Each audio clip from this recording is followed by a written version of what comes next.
Monterrey, en una reunión de la Academia Mexicana de Historia, yo como corresponsal del Estado de México.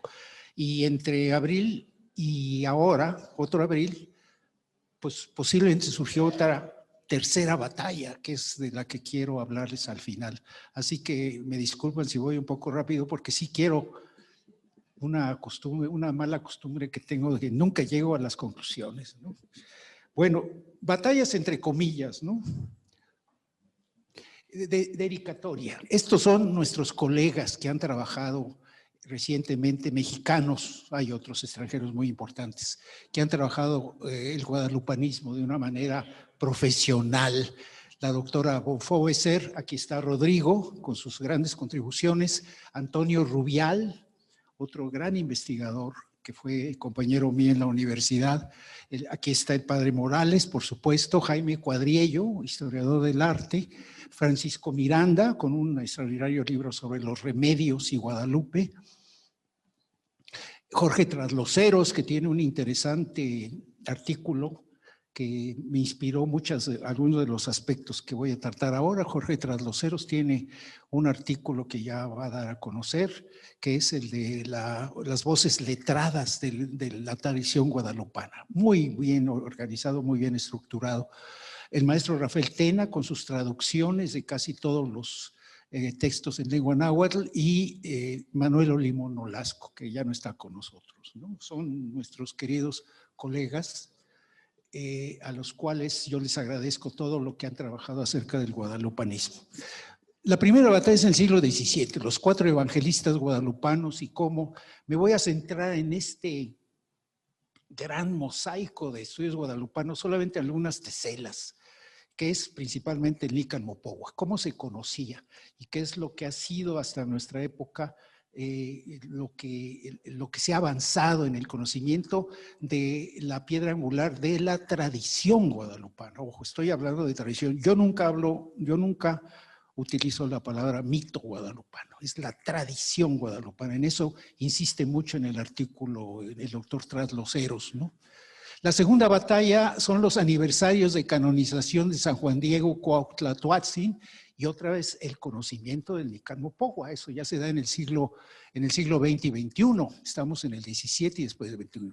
Y esto es sinceramente, lo que me preocupa, una posible tercera batalla de las celebraciones que ya están muy cerca, de 2031, o sea, los 500 años del momento en que se da las apariciones de acuerdo al Nican Mopogua, que es la versión canónica de la tradición, es el texto más importante, ¿no? Y cómo se está haciendo ahora, o qué es lo que yo he leído acerca del Nican Mopogua, que se va a reflejar en las celebraciones próximas que vienen de los 500 años, imagínense, 500 años de las apariciones, ¿no? El siglo XVI, pues ya vimos que es un siglo muy oscuro, quizá ahí se dio la primera batalla, y me refiero a un documento que ya aquí se ha explicado, que es las informaciones de 1556. Es el documento más importante para mí del siglo XVI, pero no habla de Nican Mopogua. Habla de un tal Indio Marcos y de otras, quién posiblemente lo pintó, ¿no? ¿Quién pintó la imagen guadalupana? Donde ya comenzamos a tener información más directa, es en la obra de Miguel Sánchez. Miguel Sánchez escribe en 1648, imagen de la Virgen María, Madre de Dios de Guadalupe. Sin embargo, sabemos que es una obra difícil de leer. Hay teología, hay patrística, hay muchos elementos, hay citas en griego, hay citas en latín, en fin, que es una obra que no pudo haber sido de difusión de las apariciones. Sin embargo, pues es la primera, y es la que nos da algunos elementos que no aparecen en el Nican Mopogua. Por ejemplo, la referencia a Teotenantzin, ¿no? ¿Quién es Teotenantzin? Ya hay un códice de ese nombre, pero no vamos a hablar ahorita de eso. Imagen de la Virgen María. Fue tan difícil esta obra que ya aquí con Manuel espero que algún día hagamos una edición facsimilar, porque tienen el facsímil de 1648 aquí, entre otras joyas extraordinarias. Por eso le dije a Manuel que eso entiendo porque hay policías a la entrada, ¿no? Porque realmente hay unas joyas extraordinarias aquí en esta fundación, ¿no? Realmente lo que hace Mateo de la Cruz en 1660 es eliminar todos los aspectos teológicos y solamente irse a lo que es la parte medular de las apariciones. Mateo de la Cruz. Y aquí es donde esta obra de 1660 tuvo mucho éxito. Tuvo mucho éxito porque difundió más lo que estaba muy, muy elaborado en la obra de Miguel Sánchez de 1648. Hubo varias ediciones. Incluso en España en 1662 ya hay una edición de Mateo de la Cruz porque era como la simplificación de Miguel Sánchez. Y la pregunta que nos hacemos es cómo conoció el relato del Nicán Pogo a Miguel Sánchez, que es una de las preguntas que nos tenemos que hacer.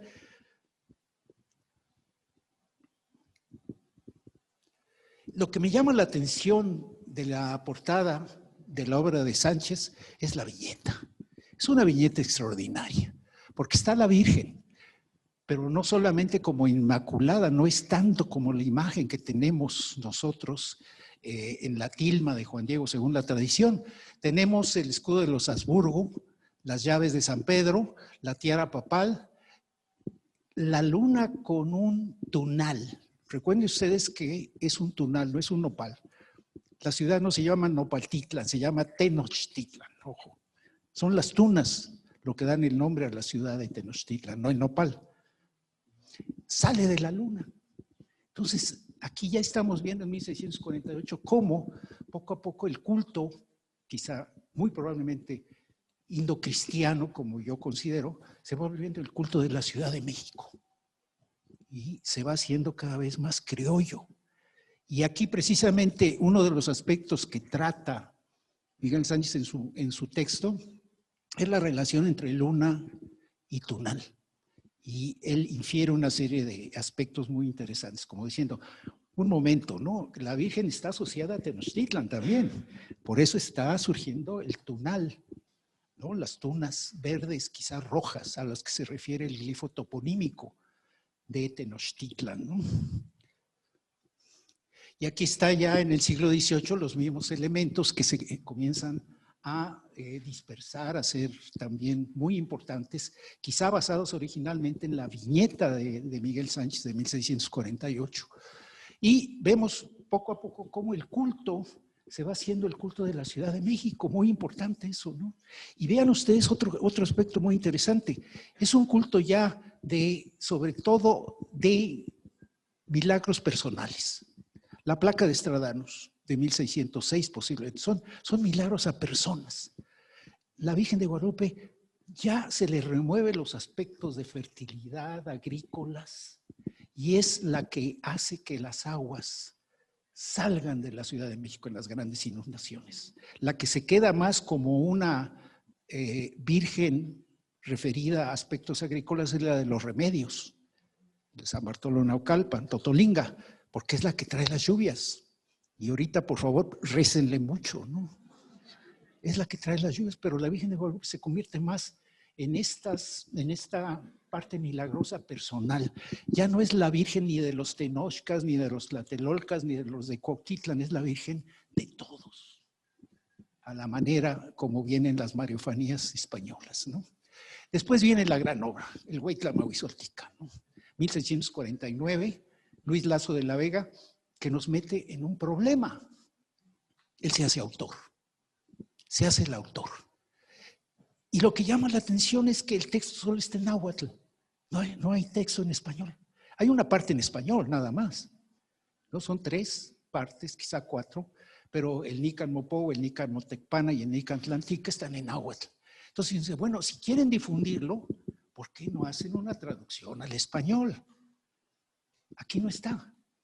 Y el problema es que si sabemos que Miguel Sánchez escribió sobre un año antes, este es de 1649, de dónde viene la información, tanto para Sánchez como para Lazo de la Vega. Llama la atención eso, ¿no? ¿Por qué no la escribió? ¿Por qué no hizo la traducción Luis Lazo de la Vega si él dice que él escribió? Lo más probable es que es el editor, el que pone junto cosas. Y era el vicario, como ahorita en los documentos que se presentaron hace un rato, ahí está, el vicario en 1648, Lazo de la Vega, ¿no? Y el otro problema, la copia de la Biblioteca de Nueva York, el New York Public Library, pues también en polémica, ¿no? Posiblemente es del siglo XVII, ¿no? Y es una copia muy difícil de paleografiar, muy incompleta, pero que se dicen que es la copia más antigua del Nican Mopowa, nada más. Es lo que dice el padre Burrus, por ejemplo, ¿no? Que es la más antigua, pero afortunadamente se está estudiando. La versión oficial, aunque en realidad debemos de decir la versión canónica, ¿no? Es esta. Y aquí, este no es un cómic, es una cosa que hizo un personaje para representar, ¿no? Le escribe Antonio Valeriano. El Nican Motecpana lo escribe Alba Izlizóchitl, que está en la parte de en medio, ¿no? La parte de los milagros, la segunda parte. Nican Mopowa es las apariciones, Nican Motecpana son los milagros. Y Lazo de la Vega, que está al lado derecho, ¿no? Que son los personajes que ya oficialmente en gran parte de la literatura de carácter de difusión se dicen, ¿no? Antonio Valeriano, Alba Izlizóchitl y Lazo de la Vega. Esos son los tres personajes que componen la versión más difundida, aunque sabemos que detrás de estos personajes hay muchos, pero muchos problemas más, como vamos a ver con Antonio Valeriano. Lo que me llamó la atención es que Luis Lazo de la Vega, al presentar la obra de Sánchez, dice esto: yo y todos mis antecesores éramos como Adanes dormidos, poseyendo esta Eva segunda en el paraíso de su Guadalupe mexicano, entre milagrosas flores que la pintaron y en sus fragancias siempre la contemplábamos admirados. ¿Quiénes son los Adanes dormidos? ¿Que no la conocían antes? ¿Por qué utiliza el término de Adanes dormidos? Como de repente, como Sánchez lo dice, ¿no? Aquí está esta maravilla y no sabíamos que la teníamos en 1648, ¿no? Ahí está Lazo de la Vega diciendo esto, ¿no? Muy interesante.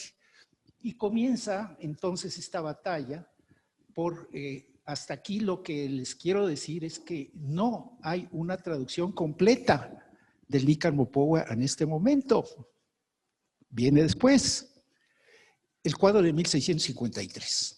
Del cual no voy a hablar mucho porque hay un artículo completo de una interpretación que se hace de un evento, la traslación de la imagen del obispo de Zumárraga, de las casas obispales de Zumárraga, posiblemente hoy el Museo de la Secretaría de Hacienda, en la calle de Moneda, hasta la primera ermita del Tepeyac. Y aquí volvemos con el problema de cuáles ermitas, cuál es esta, porque esta está muy elaborada. Y aquí los personajes importantes no son Juan Diego y Juan Bernardino, ellos están a un ladito ahí, donde están los candelabros, ahí están los dos pequeñitos a un lado. Los personajes importantes son los caciques que están en medio. Y están además mostrando sus tilmas de pipiltin de nobles. Pero no adelanto más porque pueden ver este trabajo en las memorias de la Academia. 1653, comienza esa batalla por la historicidad, sobre todo de Juan Diego. Las informaciones de 1666 del presbítero Francisco Siles, ¿no? Que es la visita a Cuautitlán para recabar más información sobre Juan Diego. Pero vean la fecha, 1666. Y yo digo que en Cuautitlán existía la fuente de la juventud porque había gente que decía que sus papás y sus abuelos habían conocido a Juan Diego. Si esto fue en 1531, ¿qué edad podían tener? Y sí, las edades que se mencionan de los testigos de Cuautitlán indígenas son de 101 años, 95 años, así que si quieren sobrevivir, vayan a Cuautitlán, ¿no? Es verdaderamente increíble, ¿no? Cómo comienzan a recabar información sobre Juan Diego, darle más historicidad a Juan Diego. Hay un homenaje en Cuautitlán a Juan Diego, una estatua muy interesante, de un museo que lamentablemente las dos veces que he ido siempre está cerrado, ¿no? es la casa de Juan Diego y Juan Bernardino, lugar de la quinta aparición de la Virgen de Guadalupe para intervenir en la curación de Juan Bernardino. Y la primera ermita a la siempre Virgen María, siglo XVI, 1532-1533. Lo interesante es que está en un barrio que se llama Santa María Tlayacac, en Cuautitlán. Tlayacac, que quiere decir algo que está encima de, en la nariz. Tlayacac, algo, no es tlal, es tla, algo, una prolongación. Y hay otro lugar asociado a Juan Diego en Cuautitlán que es Tlalípac, encima de la tierra, Tlalípac. Y son lugares asociados a Juan Diego en Cuautitlán. Dicen, qué raro, ¿no? Se parecen mucho a Tepeyac, por ejemplo, ¿no? Es una cosa que también es necesario revalorar, ¿no? Después viene la edición de Becerra Tanco, Luis Becerra Tanco, ¿no? Que participó en las informaciones de 1666 y después hizo dos obras importantes, El origen milagroso y la más importante, porque sí es ya la primera traducción más o menos íntegra del Nícar Mopova, que es Felicidad de México de 1675. Es la primera traducción que hace Becerra Tanco, pero antes había publicado El origen milagroso, que es un texto más amplio de lo que informó en 1666 en las informaciones. Y aquí está La Felicidad de México, que es la obra que realmente se difunde. Es la traducción más amplia, aunque solamente es del Nícar Mopova, no es del Nícar Motecpana. Pero cuando uno analiza y compara el Nícar Mopova con el texto de Becerra Tanco de 1675, resulta que Becerra Tanco le agrega 18 elementos que no están en el Nícar Mopova. Y eso lo vamos a ver en la obra de Galera La Madrid. 18 elementos que no existían en el Nícar Mopova, él los agrega. ¿De dónde es la información? Pues hay varias personas asociadas a Becerra Tanco. Gaspar de Praves, por ejemplo, su tío, ¿no? Hay adiciones muy importantes, pero esta obra de 1675 es la más popular. Y Becerra Tanco pues también nos mete en el problema de que Juan Diego nació en Cuautitlán, pero al momento de las apariciones vivía en Tulpetlac. Uno dice, bueno, eso no lo dice Nícar Mopova, lo dice Becerra Tanco. ¿Por qué no? Tulpetlac, el lugar de la quinta aparición. Y está oficializado también. Hay una iglesia de la quinta aparición en Tulpetlac, quizá porque Tulpetlac está más cerca del Tepeyac. En mis ánimos guadalupanos hice la caminata de Cuautitlán a Tepeyac. Me tomó 7 horas y media. Y no con la vitalidad de Juan Diego, ¿no? Entonces, no sé por qué tenemos otro elemento que se agrega a la narración del Nícar Mopova, que es Tulpetlac. Y es el lugar de la quinta aparición, que es uno de los aspectos importantes, ¿no? Que es uno de los primeros, y yo creo que es el segundo milagro, al tío Juan Bernardino del Cocolistli. Y es ahí también cuando, de acuerdo a la tradición, le da el nombre de Santa María de Guadalupe. No se lo había dado a Juan Diego. Y también agrega unas cosas raras de Becerra Tanco. La presencia de un árbol de flores blancas en el momento de la aparición y el pocito, el manantial que surge. Y el árbol blanco es el cazahuate, el cuauhzáhuatl, que también hay un pequeño monumento en la Villa de Guadalupe. ¿Por qué un árbol de flores blancas se asocia a la quinta aparición cuando le da las flores, ¿no? Y aquí está Planes. Hay dos versiones de este milagro. Cuando aparece el pocito, ahí lo ven, y el árbol de flores blancas. Una está en el Munal y la otra está en el Palacio de Minería. Son dos versiones. En una el árbol es verde y en otra el árbol es blanco. Las dos son de este pintor de fines del 18, principios del 19, Planes, ¿no? Pero estos son los datos que va agregando Becerra Tanco, sin que tengamos todavía en este momento una traducción completa de todo el Huaytla Mahuizoltica, solamente del Nícar Mopova, que es la parte que siempre más les interesó. Y aquí está Estrella del Norte, el último de los 4 evangelistas que llamó Francisco de la Maza, 1688, y también vuelve a agregar cosas, vuelve a agregar elementos que no están ni en Becerra Tanco ni tampoco en el Nícar Mopohua, 1688. Estas obras creo que las tenemos aquí también en este magnífico repositorio. Estrella del Norte, los 4 evangelistas, ¿no? Que es Miguel Sánchez, Lazo de la Vega, Becerra Tanco y Francisco de Florencia. De estas sí tenemos ediciones facsimilares. Nos falta Miguel Sánchez. Bueno, vamos a tratar ese problema después. Ojalá que se pueda hacer una edición facsimilar. Miguel Sánchez lo pueden leer junto con el texto de Mateo de la Cruz en esa extraordinaria compilación que hizo don Ernesto de la Torre y Ramiro Navarro de Anda de testimonios históricos guadalupanos.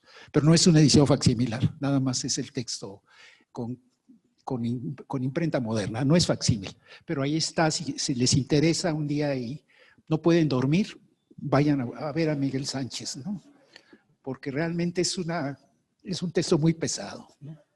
Y aquí está Francisco de la Maza, que es el que identifica a estos 4 primeros evangelistas, de los cuales el Nícar Mopohua solamente lo conocemos a través de Becerra Tanco, porque ni siquiera Florencia hizo una traducción literal ni cercana al texto en náhuatl del Nícar Mopohua.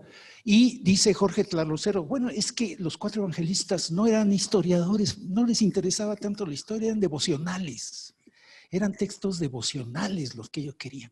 Y triunfa, la primera batalla es un triunfo de este aspecto devocional de los 4 evangelistas, ¿no? Creo que si no tenemos un texto, excepto el de Becerra Tanco o el de Mateo de la Cruz, ¿cómo se conocía? Por los cuadros con los milagros, que eran muy comunes y se hicieron todavía más comunes en el siglo XVIII. Ahí se estaba diciendo la historia. Más interés en la imagen que en el texto en náhuatl de El Huaytlamohizoltica, ¿no? Muchos cuadros con las imágenes de los primeros milagros, ¿no? Y aquí está Boturini, ¿no? Que es el que compila documentos y que finalmente hace una traducción en 1700, o ordena una traducción. Yo no creo que Boturini haya tenido esa capacidad de lengua náhuatl, y según lo que yo entendí, la hizo en 1740, pero ese dato no es muy claro. Si Boturini realmente hizo una traducción o ordenó una traducción diciendo, bueno, pues necesitamos algo más que Becerra Tanco para conocer el gran texto del Nícar Mopohua. Pero en 1775 hay 2 traducciones. La de Carlos de Tapia y Centeno, que se conoce poco, está el original en la Biblioteca Nacional de Francia, llega solamente hasta la 4ª aparición, 1775, ordenada por el arzobispo. Y la de este señor José Julián Ramírez, también solamente llega hasta la 1ª aparición. Estamos en 1775. No sé, yo pensé que estas las había ordenado Boturini, no. Fue el arzobispo Lorenzana quien ordena estas traducciones, pero incompletas.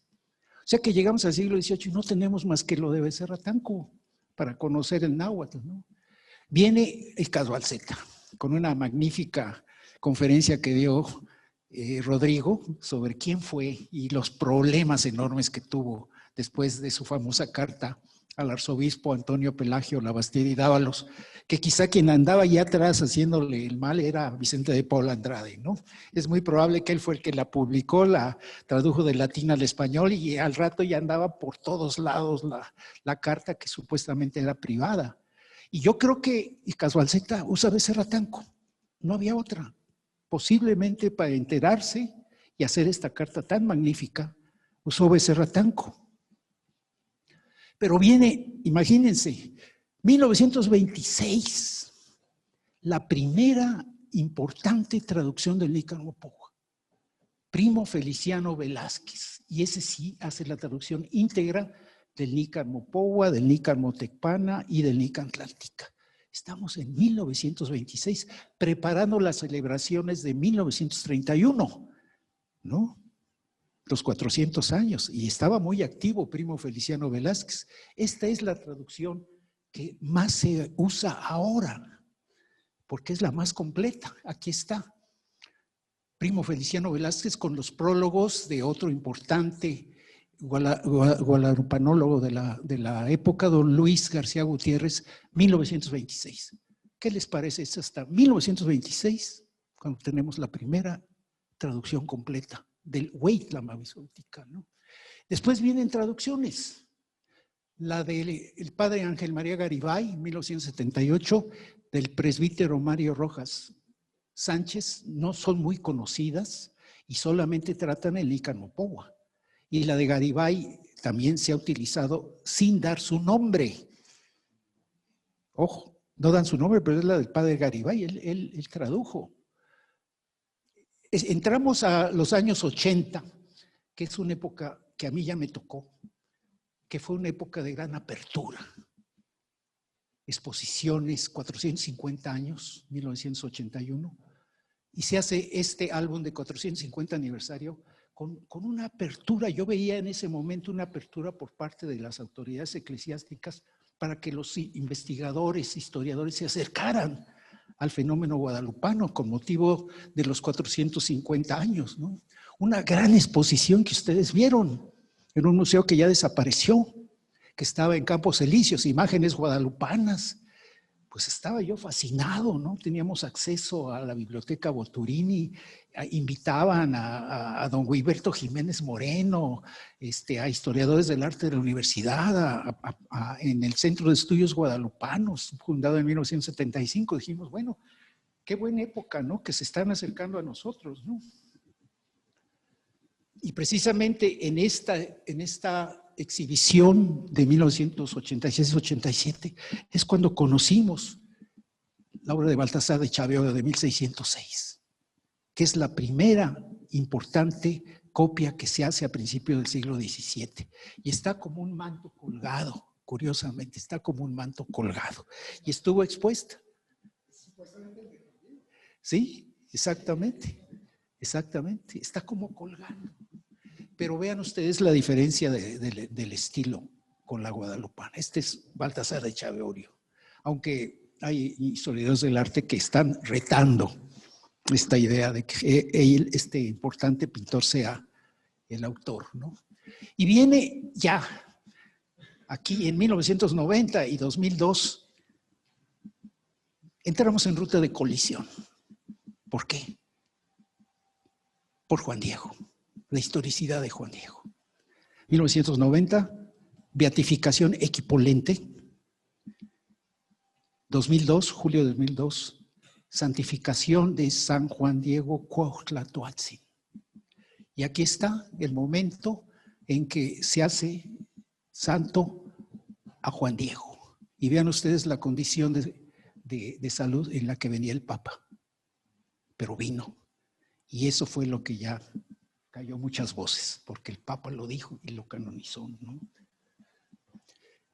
Se hace arqueología, 1990-2002, impulsar la historicidad, particularmente de Juan Diego. Lo vimos hace un momento de la capilla, buscando los restos de Cuauhtémoc, de Juan Diego. Eso va a ser el año que entra. Eso va a ser el año que entra. Fue un lapsus lingüe, perdón. Buscan los restos de Juan Diego, no los encuentran, pero hicieron una excavación tan profunda que a punto están de caerse los muros. Ahí están estos tubos, estos de metal. El INAH los tuvo que parar, porque si no se cae esta parte de la capilla que se presentó hace un momento, ¿no? La más antigua parte de lo que es la capilla de indios, ¿no? Aparece un códice rarísimo, precisamente para impulsar nuevamente este asunto de Juan Diego. O sea, vean ustedes todas las consecuencias que trajo este acto a partir de la beatificación equipolente en el año de 1990, ¿no? La firma de Juan Diego, o sea, están todos los elementos que serían probatorios de la aparición. Bueno, vámonos rápido. Capilla de Juan Diego. Capilla de Juan Diego. abandonada. Aquí en Montevideo, Insurgente Sur. Ahí está ahora, hace 4 meses que pasé por ahí, vean ustedes. Es la capilla de Juan Diego, la que iba a ser la gran iglesia de Juan Diego.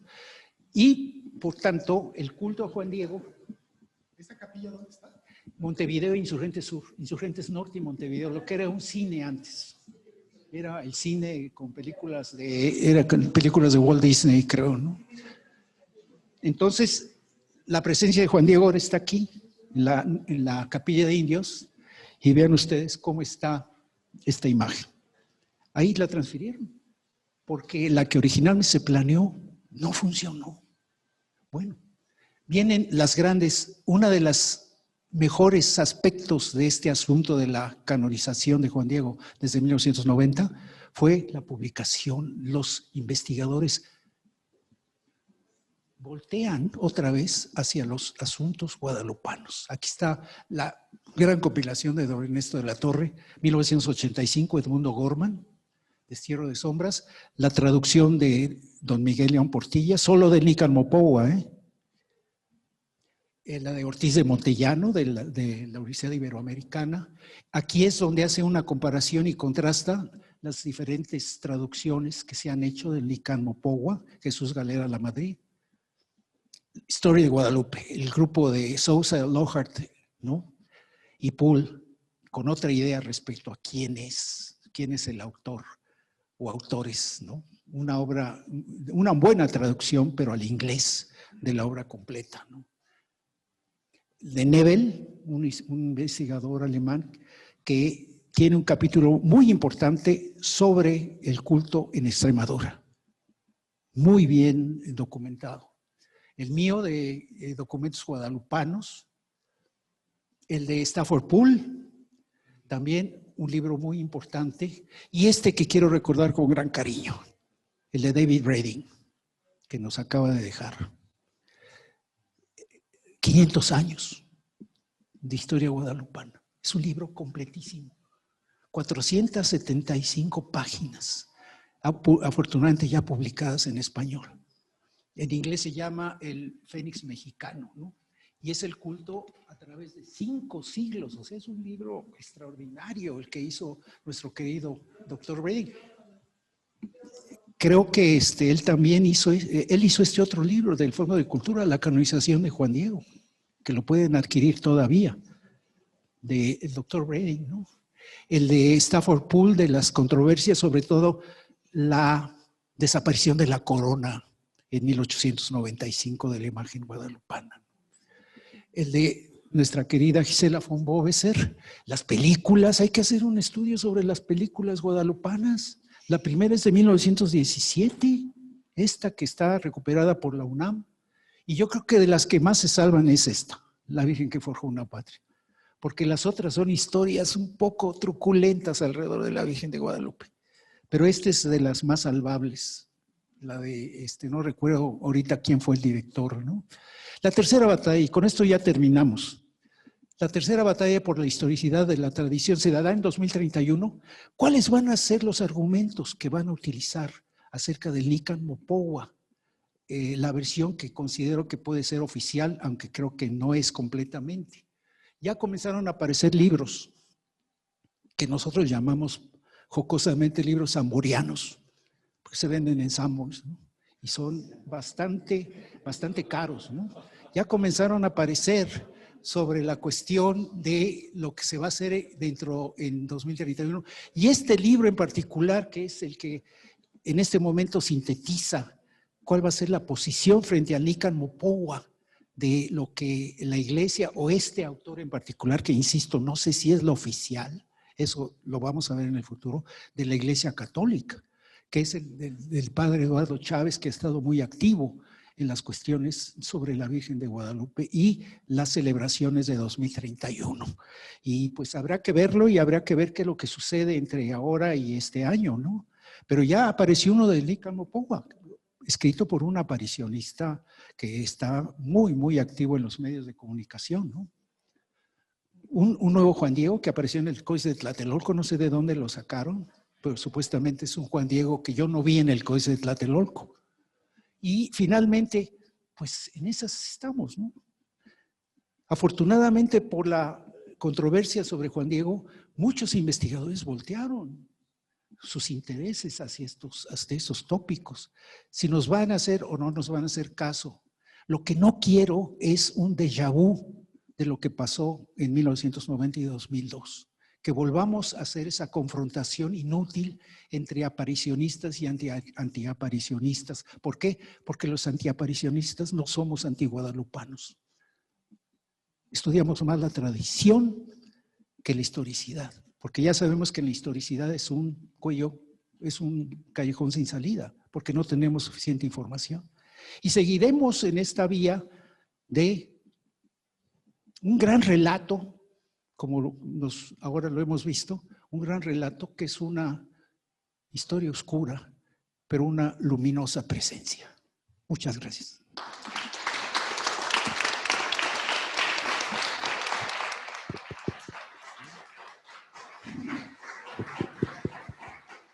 Muchas gracias, doctor Nogués. El padre Morales pide la palabra, que tiene un comentario. Gracias, Javier. Nos has dado una gran exposición. Dos comentarios, Javier. Hace más de 40 años que yo estuve trabajando en Archivo de Indias, me encontré un documento sobre disputa de tierras de Tlatelolco y están alegando de un pueblo que ellos llaman Coatitlán. Por ahí debo tener la nota y te voy a pasar el 40 años, de pasarte el ramo donde lo encontré para que tú lo revises. A ver de qué Coatitlán se trata, que Tlatelolco sigue peleando como parte de su terreno. Y el otro comentario es referente sobre la beatificación de Juan Diego, después canonización. Yo estaba en Roma cuando llegó la causa de historicidad, perdón, yo estaba dando clases en una universidad, en la Universidad Franciscana. Cuando llegó la causa y uno de los maestros que se sentaba yo a mi lado, un fraile ya viejo, con mucha experiencia, yugoslavo, era parte de esa comisión, eran 5, y me decía, fíjate que estamos tratando la historicidad de un personaje mexicano, pero no te puedo decir el nombre. Dice, le dije, no me lo digas, ya sé de quién se trata. Entonces ya se lo dije. Dije, ¿cómo lo ves? Dice, pues mira, somos 2 los que creemos que se trata más bien de una obra evangelizadora más que de una obra histórica. Entonces, eran comisión de 5. Dice, normalmente sale con los 5 comisionados históricamente. Ahora nada más van a ser 3. Y digo, ¿qué pasa? Dice, no, pues la palabra la tiene el Papa, así es que él puede decidir si sí o no. No tienen que ser los 5 miembros de la comisión. Eran mis 2 comentarios. Roma, lo cuento causa finita, de acuerdo. Bueno, no sé si hay alguna otra pregunta. Allá, atrás, sí, adelante.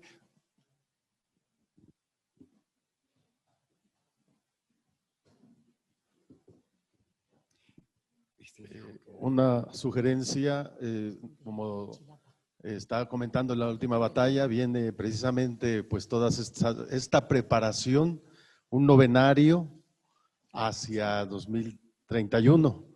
Estamos preparando en la iglesia, precisamente tuvimos un curso en Acapulco de todos los sacerdotes con el padre Eduardo Chávez, el que sale del último libro, y es precisamente el postulador de la canonización de Juan Diego.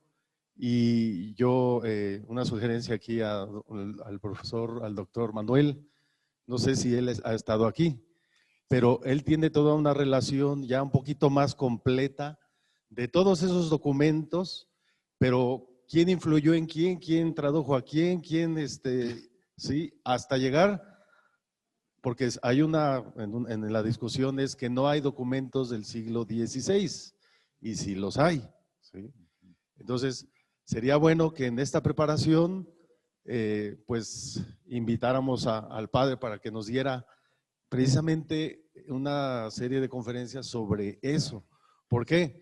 Porque pues aquí estamos, pues muchos, bueno, yo soy apenas un novatito en esto, pero aquí veo grandes personalidades, historiadores, para que nosotros también tengamos una idea de primera mano de la historicidad, porque al hablar de Juan Diego, o sea, ahorita dijo que no necesariamente los antiaparicionistas son antiguadalupanos, ¿verdad? Pero yo veo contradictorio, pero bueno, Claro. respeto. Pues, Pero al estudiar la historicidad de San Juan Diego, sale todo, así, lo que hay, lo que hay. El padre Chávez, yo le pregunté del silencio de Zumárraga y me dijo, prudencia del padre Zumárraga, ¿verdad? Prudencia, por muchas historias, la historia que está detrás. Entonces yo sugiero que a través de los documentos históricos el padre nos hable de eso precisamente. Gracias. pues con mucho gusto le ofrecemos aquí el espacio y el Centro de Estudios siempre ha estado abierto a cualquier posición, cualquier interpretación. Muchísimas gracias, padre. Yo quisiera agregar nada más la presencia del doctor Brading, quien estuvo aquí un mes hospedado y que tenemos un recuerdo verdaderamente extraordinario, tanto por su sabiduría como por su generosidad en su conocimiento, y que dejó como testimonio un libro que se llama 9 sermones guadalupanos, que aquí lo publicó con nosotros. Así que sí, aquí. Bueno, pues con esto concluimos la participación del doctor Nogués. Obviamente hay muchas preguntas porque es un tema tan grande que